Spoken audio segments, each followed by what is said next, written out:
Welcome to the Slop Temple. We pray this video helps. You start by preparing the machine and files so the installation or configuration goes smoothly. Verify hardware requirements and free space, and back up your documents and settings immediately.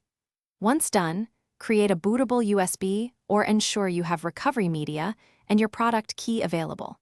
Make sure to disconnect unnecessary peripherals to avoid driver conflicts.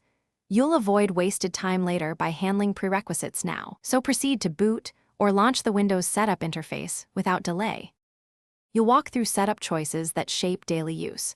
Pick your account type, privacy settings, and basic personalization. Then focus on drivers. Install chipset, graphics, and network drivers from vendors to ensure stability and performance. Once that's in place, run Windows Update and install all feature and driver updates. Repeat until everything is applied.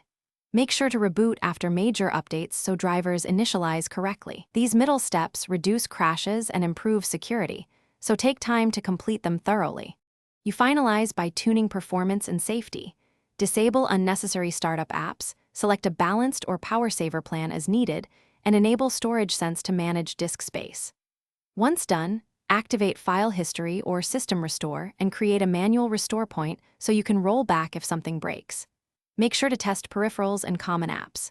If problems appear, boot into safe mode, run sfc/scanno, and dism to repair system files, or restore from your recovery USB as a last resort.